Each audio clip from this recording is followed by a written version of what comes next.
नमस्कार दोस्तों, आप कहानी सुन रहे हैं फैसला हिंदी लोक कथा। कई वर्ष पहले एक घने जंगल में 4 चोर रहते थे। चुराया हुआ धन वे एक साधारण से बर्तन में रखते थे, लेकिन उसकी हिफाजत जान से भी ज्यादा करते थे। कुछ अरसे बाद उनका मन चोरी चकारी से उब गया। मैं तो ऐसी जिंदगी से तंग आ गया हूँ, हमें हमेशा चौकन्ना रहना पड़ता है, वरना हम पकड़े भी जा सकते हैं। एक ने अपना दुखड़ा रोया। हाँ, मैं भी चाहता हूँ कि हम लोग एक शांत सच्ची जिंदगी जिए। दूसरे चोर ने हाँ में हाँ मिलाई। बहुत अच्छा, हम जंगल छोड़कर किसी ऐसे शहर चलते हैं जहाँ हमें कोई जानता न हो, शायद कोई साफ सुथरा काम धंधा ही हाथ लग जाए। तीसरा बोला। 3 चोरों को तो यह सुझाव पसंद आया और उन्होंने तय कर लिया कि वे जंगल छोड़ देंगे, लेकिन चौथे चोर को अपनी जीविका के लिए कोई खरा धंधा करने की योजना पसंद नहीं आई। कृष्ण किरण चैनल पर आपका स्वागत है। अगर अपने चैनल को सब्सक्राइब नहीं किया है तो पहले चैनल को सब्सक्राइब करें। कहानी पसंद आने पर वीडियो को लाइक करें, आपका सहयोग अमूल्य है। तो कहानी आगे। उस समय तो वह चुप रहा, लेकिन उसने बर्तन में रखे पैसे चुराकर भाग जाने का इरादा कर लिया। वह सही मौके का इंतजार करने लगा।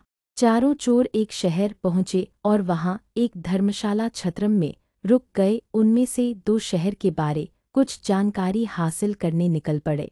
जल्दी ही उन्होंने एक वृद्ध औरत का घर देखा, जो आरामदेह तो लगता ही था, उनके लिए ठीक भी था। दोनों ने छत्रम लौटकर अपने साथियों से वृद्धा के घर जाकर जिक्र किया। वे भी सहमत हो गए और चारों चोर उस घर के लिए निकल पड़े।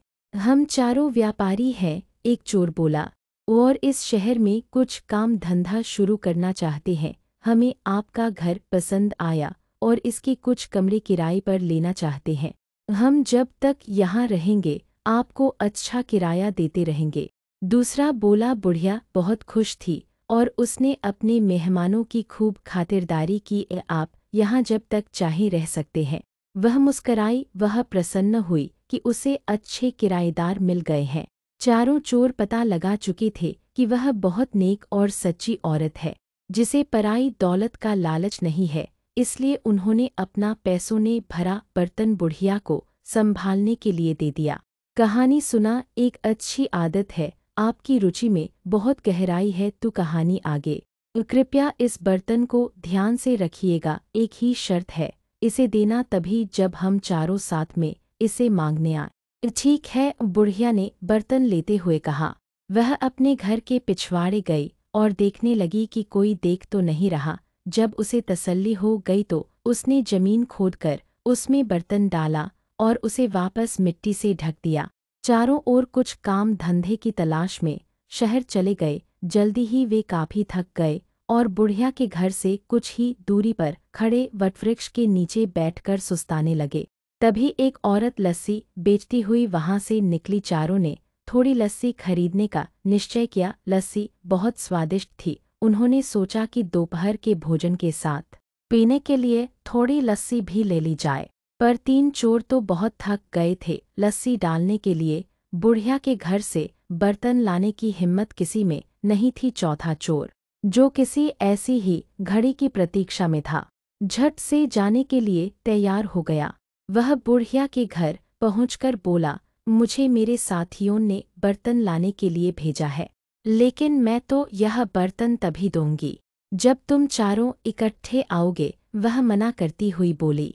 उस चोर के दिमाग में एक विचार आया, मेरे साथी यहाँ से कुछ ही दूर केले के पेड़ तले बैठे हैं, आप खुद ही पूछ ले, उसने राय दी।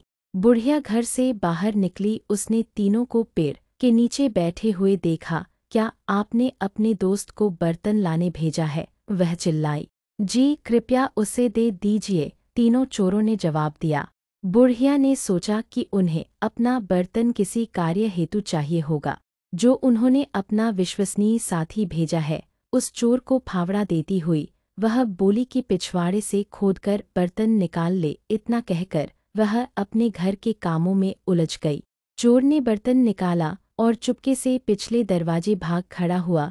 इस बीच उसके दोस्त चिंतित हो रहे थे। काफी वक्त बीत चुका था और उनके साथी का कुछ पता नहीं था। तीनों बुढ़िया के घर गए। हमने अपना साथी एक बर्तन लाने भेजा था, वह कहाँ है? उन्होंने पूछा। मैंने तो बहुत पहले ही उसे बर्तन खोदने के लिए कुदाली दी थी, उसने आपको बर्तन नहीं दिया। बुढ़िया हैरान थी। कहानी सुनना एक अच्छी आदत है। इससे पता चलता है कि आपकी रुचि में बहुत गहराई है कि कहानी आगे। बुढ़िया ने सोचा कि उन्हें अपना बर्तन किसी कार्य हेतु चाहिए होगा, जो उन्होंने अपना विश्वसनीय साथी भेजा है। उस चोर को फावड़ा देती हुई वह बोली कि पिछवाड़े से खोदकर बर्तन निकाल ले। इतना कहकर वह अपने घर के कामों में उलझ गई। चोर ने बर्तन निकाला और चुपके से पिछले दरवाजे भाग खड़ा हुआ। इस बीच उसके दोस्त चिंतित हो रहे थे। काफी वक्त बीत चुका था और उनके साथी का कुछ पता नहीं था। तीनों बुढ़िया के घर गए। हमने अपना साथी एक बर्तन लाने भेजा था, वह कहाँ है? उन्होंने पूछा। मैंने तो बहुत पहले ही उसे बर्तन खोदने के लिए कुदाली दी थी, उसने आपको बर्तन नहीं दिया। बुढ़िया हैरान थी। तीनों चोर समझ गए कि उनके साथी ने उन्हें धोखा दिया है। हमने आपको कहा था कि बर्तन तभी देना जब हम चारों आपके पास आए। आपने हमारी बात नहीं मानी। हमें लगता कि हमारे साथी ने आपके साथ मिलकर हमारा पैसा हथियाने का षड्यंत्र रचा है, वे बोले। बुढ़िया बहुत दुखी हुई।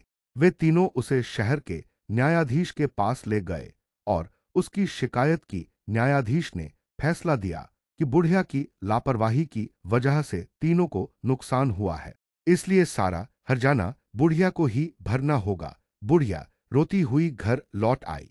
इस बीच राजा और उसका मंत्री वेश बदलकर अपनी प्रजा की परेशानियां जानने शहर के दौरे पर थे। इस बात का किसी को भी पता नहीं था। बुढ़िया को देखकर वे रुक गए और उसके रोने का कारण पूछने लगे। अभी तक अपने चैनल को सब्सक्राइब नहीं किया है तो चैनल सब्सक्राइब कर ले। कहानी बहुत ही रोचक है, आपका सहयोग अमूल्य है। तो कहानी आगे।